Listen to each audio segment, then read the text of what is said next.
आदाब दोस्तों। आज बात करते हैं जनपद अम्बेडकर नगर के एक पत्रकार हैं हरिमोहन दुबे जी। वो एडवोकेट भी अपने आप को लिखते हैं और कोई पत्रकार कल्याण समिति है उसके राष्ट्रीय अध्यक्ष हैं। बहुत कुछ हैं वो, लेकिन मैं उनका परिचय यही जानता हूँ, कोई हरिमोहन दुबे नाम है उनका और पत्रकारिता करते हैं। और उनकी पत्रकारिता के बारे में बता दूं कि वो जो होता नहीं है क्रांतिकारी सर पे कफन बांध के कूद पड़ो फांद पड़ो वाला, उस टाइप के हैं। और वो कूद पड़ो फांद पड़ो वाले हैं, तो उनकी गलती नहीं रहती, लेकिन थोड़ा मंद बुद्धि होने की वजह से दूसरे पत्रकार उनका इस्तेमाल कर लेते हैं, खबरें बना के और कहते हैं एडवोकेट साहब आप इसको डालिए, अध्यक्ष जी आप इसको डालिए, और वो डाल देते हैं। उसमें कुछ तथ्य उनके पास रहता नहीं है और बाद में वो फंस जाते हैं। कई मुकदमे वो अपने ऊपर करा चुके हैं इसी कूद जाऊंगा फांद जाऊं के चक्कर में। तो उन्होंने डीएम साहब को एक कॉल की थी वो बब्बन सिंह के ट्रांसफर के बारे में, और उनका कुछ भ्रष्टाचार वगैरह था, तो बड़ा खबर चला रहे थे। तो उस पर कार्रवाई हुई कि नहीं हुई, इस संबंध में डीएम साहब से बात की थी, तो उसकी रिकॉर्डिंग इन्होंने वायरल कर दी। तो डीएम साहब ने जिला सूचना अधिकारी के थ्रू एफआईआर दर्ज करा दिया था। तो मुझसे भी बहुत लोग बोले कि कुछ इसमें कीजिए या रिट बनाइए या कीजिए, तो मैंने कहा नहीं, इसको जाने दीजिए, एक बार हो जाए जो होना है।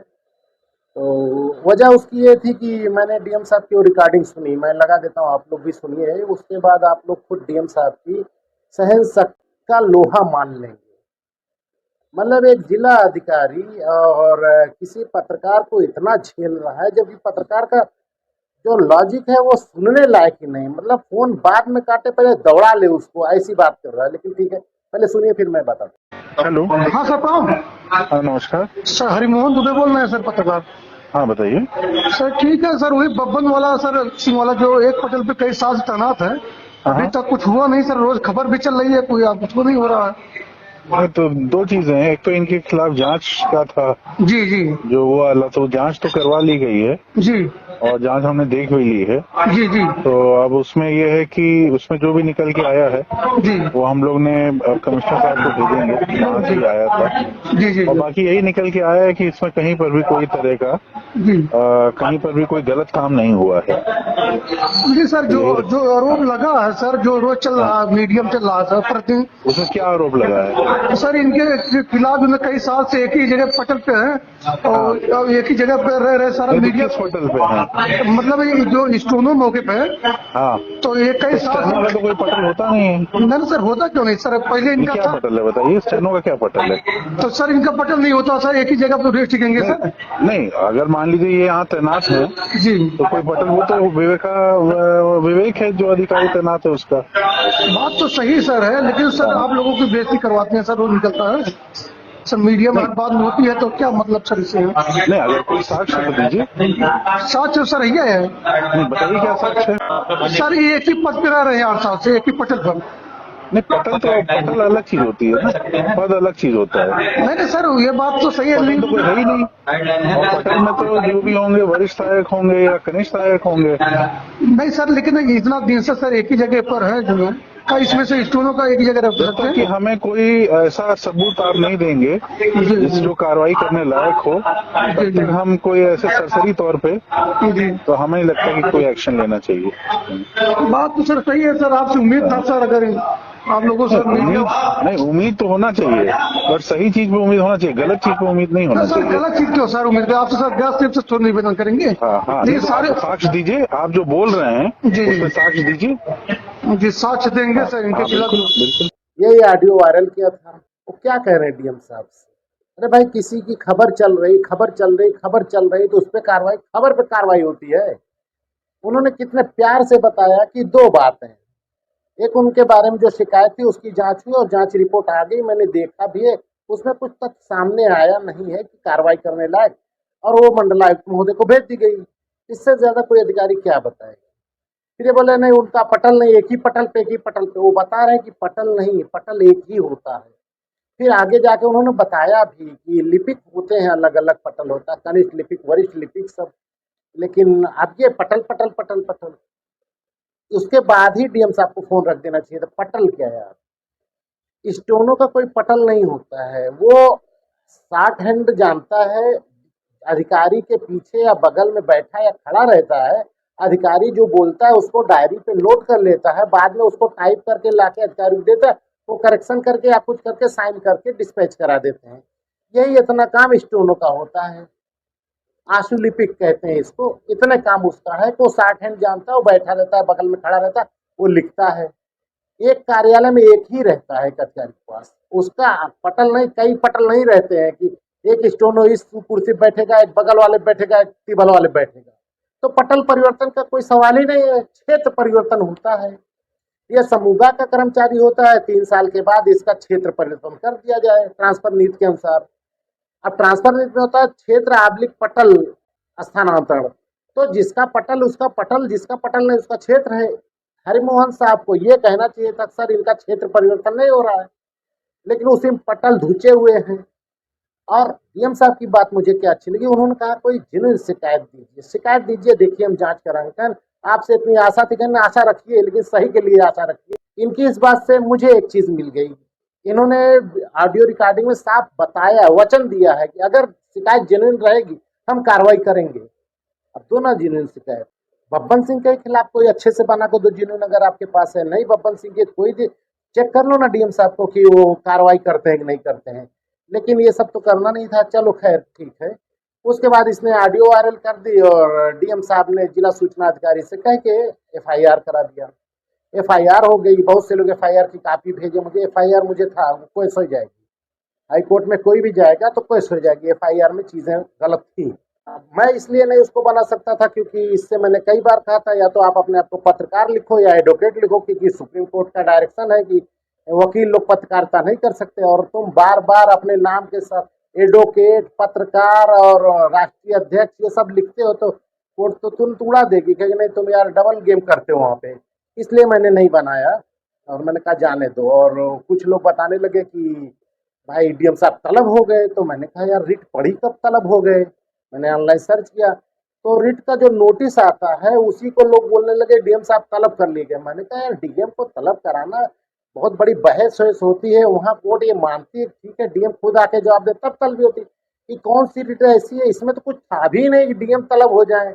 एफआईआर करता जिला सूचना अधिकारी, बहुत तलब होगा तो होगा, लेकिन ठीक है वो जितना जानते थे उतना लोग लिखते थे बोलते थे, वो अलग बात।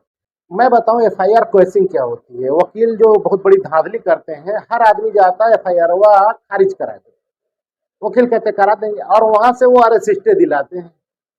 एफआईआर क्वेश्चन और अरेस्टे दोनों जमीन आसमान का फर्क है। उसमें बहस के लिए आप क्या कहे हैं, जैसे आप बहस का मुद्दा ये लाइए साहब वो जो आरोप लगा सब गलत है, उन्होंने जो ये कहा ये गलत है फलत है ऐसा वैसा, तो हाईकोर्ट ये नहीं सुनती क्योंकि दूसरा पक्ष सुने बिना वो ऑर्डर कर नहीं सकती और दूसरा पक्ष है नहीं और ना वो बुलाएगी। तो दूसरे पक्ष का एक जज जहाँ सुनवाई वहां चले तो वो कहते हैं कि जाइए भाई ये अपना जो ढोंग धतूरा आप यहाँ बजा रहे हैं जाइए नीचे आईओ को बताइए। तो कहते हैं साहब आईओ गिरफ्तार कर लेगा, कहते ठीक है हम कह देते हो गिरफ्तार ना करे। भाई इनको पकड़ना नहीं, ये सहयोग करेंगे और जो भी रहेगा अदालत को बता देना, आप जाओ भाई सब बता देना। इसको कहते हैं अरेस्टे मिल गया, एफआईआर क्वेश्चन नहीं हुई। एफआईआर क्वेश्चन क्या होती है, एफआईआर में जो चीज गलत है शिकायतकर्ता तहरीरदाता का आरोप नहीं गलत आप वहां बताए, उसको नहीं डिसाइड करना है। तहरीर जो पड़ी है उसके अंतर्गत जो धाराएं लागू हो सकती हैं वो नहीं लागू करके दूसरी धारा पुलिस ने लगा दी है, ये आप साबित कर लो केस हो जाएगी। उसने कहा कि हमको मारा और घसीटा, तो मारने और घसीटने की एफआईआर होनी चाहिए, धारा यही लगनी चाहिए। धारा लगा दी नहीं, गोली मार दी और खच्चर खून खच्चर कर दिया तो खून उनका ही है नहीं, तो कह नहीं, तब वो जज उसको खारिज कर देगा क्योंकि वहां सुनने के लिए किसी को अवसर देना नहीं। पुलिस की तरफ से एक पार्टी वहां सरकारी वकील खड़ा है, उससे पूछेंगे हाँ बताइए, कहते हैं धारा नहीं लागू होती उसकी तहरीर पे, आप बताइए कैसे लागू है, तो कहेगा नहीं सर फाल्ट हो गया है, तो धारा परिवर्तन नहीं करेगा हाईकोर्ट, वो कहेगा नहीं खारिज कर दो। यही चीज नहीं करते लोग, वहां धारा का नहीं लड़ते। अब इनके वाले में मैं स्क्रीनशॉट लगा देता हूँ पूरा फोटो कि एफआईआर जो दर्ज हुई कौन कौन सी धारा लगी वो पढ़ भी देता हूँ। बीएनएस की धारा 319(2), 318(4), 308(2) और शासकीय गुप्त बात अधिनियम 1923 की धारा 5 और सूचना प्रौद्योगिकी आईटी एक्ट की धारा 69 ये लगाई इन्होंने।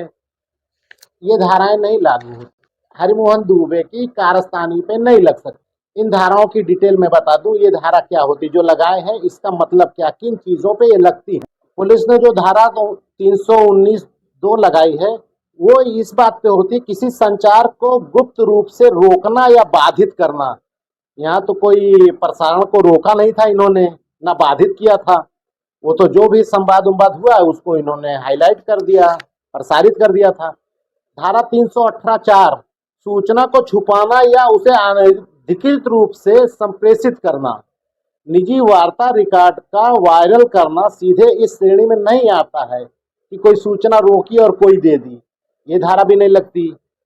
308(2) किसी इलेक्ट्रॉनिक रिकॉर्ड को अवैध रूप से नुकसान पहुंचाना या उसका गलत इस्तेमाल करना। कोई इलेक्ट्रॉनिक रिकॉर्ड अगर है तो उसको नुकसान पहुंचाना या गलत उसका इस्तेमाल करना। कोई इलेक्ट्रॉनिक रिकॉर्ड तो था नहीं ये लोग का सरकारी रिकॉर्ड, ये तो आपसी बातचीत थी, ये धारा नहीं लगती। राष्ट्रीय गुप्त बात अधिनियम 1923 की धारा 5 लगाई है, उसमें कहा गया है गोपनीय शासकीय जानकारी का अनधिकृत रूप से संप्रेषण करना। यहाँ कोई ऑफिशियल सीक्रेट था ही नहीं, ये तो आपसी बातचीत थी और शासकीय बात थी नहीं, ना शासकीय कोई। एक तरफ डीएम थे जो प्रशासनिक अधिकारी हैं और एक तरफ आम जनता थी वो पत्रकार। यहाँ भी ये धारा नहीं लगती। आईटी एक्ट की धारा 69(a) इन्होंने लगाई, वो लगती है भारत सरकार द्वारा जब किसी सूचना को ब्लॉक किया गया हो और इसको ये प्रसारित कर दें, जैसे उन्होंने किसी किताब पे बैन लगा दिया, कोई वेबसाइट पे बैन लगाया है या कुछ यूट्यूब और क्या है टिकटॉक उकटॉक पे बैन लगाया और आप उसको चला रहे हैं, तो वहां ये धारा लगती है 69(a). यहाँ तो इन्होंने कुछ किया नहीं, तो आपसी बातचीत थी। कोई भारत सरकार ने इस पर रोक थोड़ी लगाई थी कि ये डीएम साहब और इनके बीच जो बात हुई है इसको कोई प्रसारित नहीं करेगा, तो ये धारा नहीं लगती। लग कौन सकती है धारा, वो मैं बता दूं। धारा 72(1) लग सकती है। धारा 72(1) क्या कहती है, व्यक्तिगत बातचीत को गोपनीय रूप से रिकॉर्ड कर बिना सहमत के वायरल कर देना। ये बीएनएस की धारा 72(1) में है कि अगर कोई आम बातचीत है व्यक्तिगत किसी आम आदमी की भी, उसको रिकॉर्ड कर लो बिना बताए और उसके बाद बिना सहमत के उसको अगर वायरल कर दिए तो ये धारा 72(1) लगेगी। डीएम साहब और इनकी वाले में दरोगा साहब को ये धारा लिखनी चाहिए थी। धारा 356 लग सकती है, प्रशासन की छवि धूमिल करना। इससे प्रशासन की छवि धूमिल की वो आप साबित भी कर सकते हो, भाई डीएम साहब और अपनी बात करके प्रशासन की छवि धूमिल होगी। धारा 352 आपराधिक विश्वासघात, मतलब डीएम साहब को नहीं ये विश्वास रहा होगा कि मैं बात करूंगा इससे तो ये वायरल कर देगा, तो ये 352 की धारा लग सकती है। अब आईटी एक्ट की धारा 66(e) लग सकती है, जो 69(a) लगाए वो नहीं लग सकती, वो भारत सरकार ने कुछ रोका नहीं था। 66(e) लग सकती है। 66(e) क्या कहती है, किसी व्यक्ति की निजता का उल्लंघन करते हुए उसकी छवि वार्ता आदि को बिना सहमत के इलेक्ट्रॉनिक माध्यम से प्रसारित करना। ये तो भाई है बिना सहमत के रिकॉर्ड की और प्रसारित की, ये आईटी एक्ट की धारा 66(e) लग सकती है। एक और धारा मैं बता देता हूं जो इसमें लग सकती है, भारतीय टेलीग्राफ एक्ट 1985, इसकी धारा 25 लग सकती है। ये धारा क्या कहती है, गैर कानूनी रूप से संचार प्रणाली का दुरुपयोग करना, निजी कॉल को रिकॉर्ड कर प्रसारित करना इस श्रेणी में आता है। ये एक धारा और चाह के लगा लेते हैं। अब ये केस कैसे होती है, वकील साहब कहते हैं कि सर जो एफआईआर के लिए तहरीर दी गई है, तहरीर के हिसाब से ये धाराएं लग सकती हैं, मैं एक्सेप्ट करता हूं, मेरे मौकिल पे ये धाराएं लग सकती हैं, लेकिन पुलिस ने जो धाराएं लगी वो नहीं लग सकती हैं, दोनों को एक्सप्लेन कर देता वो। वहीं पे वो जज साहब सरकारी वकील से पूछ लेते कि आप बताइए वो कैसे लग सकती है। अगर वो मान जाते कि ये नहीं लग सकती है तो कहते नहीं, क्योंकि हाईकोर्ट धारा परिवर्तन का ऑर्डर नहीं देता है कि धारा बदल दो, वो वहीं सुन के यस नो वो एफआईआर केस हो जाती। लेकिन अब कौन जाए सलाह देने, भाई 30-40 हजार का वकील किए थे तो लड़ा बेचारा जितना लड़ना था और इनको बता दिया अरेस्ट स्टे मिल गया है। अरे काहे का अरेस्ट स्टे यार, इसको तो गिरफ्तार हो जाता, उसमें तो कोई बात नहीं।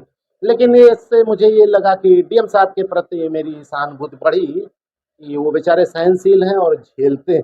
बाकी और बताते रहूंगा मैं।